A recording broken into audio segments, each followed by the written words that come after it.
தீய விஞ்ஞானி ஒருவன் மனிதர்களின் உயரடுக்கு மாற்றியமைப்பு பரிசோதனையைச் செய்ய அவர்களை சிறுவயதிலிருந்தே நோய்களால் பாதிக்கச் செய்கிறான். அதே சமயம் அவர்களுக்கு அசாதாரண சக்திகளும் கிடைக்கின்றன. உதாரணமாக, கட்டுப்படுத்த முடியாத ஓநாய்களாக மாறுவது போன்றவை. இந்த சக்திகள் அவர்களை மிகவும் வேதனைப்படுத்துகின்றன. அதனால் அவர்கள் ஒருநாள் இயல்பு நிலைக்கு திரும்ப முடியுமா என்று ஏங்குகிறார்கள்.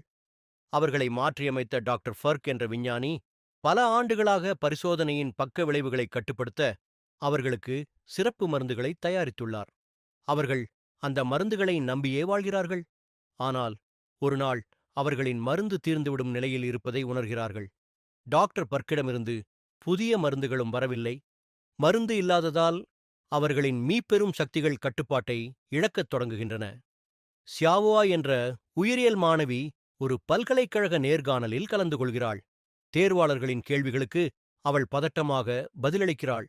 அப்போது அவள் உடலிலிருந்து ஒரு வாசனை வருகிறது. அதை சுவாசித்த தேர்வாளர்கள் அவளிடம் அன்பாக நடந்து கொள்கிறார்கள், நெருக்கமாக இருக்க முயற்சிக்கிறார்கள். நிலைமை சரியில்லை என்று உணர்ந்த சியாவோ அங்கிருந்து தப்பிக்கிறாள். தப்பிக்கும்போது ஒரு ஆணின் மீது மோதுகிறாள். அவளுடைய வாசனையை சுவாசித்த அவன் அவளை காதலிக்கிறான். தொந்தரவை தவிர்க்க ஷியாவோ ஏர் ஃப்ரெஷ்னரை எடுத்து அவன் மீது வீசிவிட்டு ஓடுகிறாள். அவளுடைய சக்தி ஒரு ஹார்மோன் கலந்த வாசனையை வெளியிடுவதுதான். அது மற்றவர்களை தன்னை அறியாமல் அவளை காதலிக்க வைக்கிறது. மற்றொருவர்தான் ஏன் இப்படி மாறினான் என்று அவனுக்கு புரியவில்லை. அவன் வீட்டிற்கு ஓடிச் சென்று தன்னை சுத்தம் செய்து கொள்கிறான். கண்காணிப்பு கேமராவில் பார்த்தபோது அதிர்ச்சியடைகிறான்.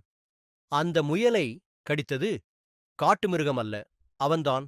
அவனுடைய சக்தி அவன் அறியாமலேயே ஒரு சூபாகாப்ராவாக மாறுவதுதான்.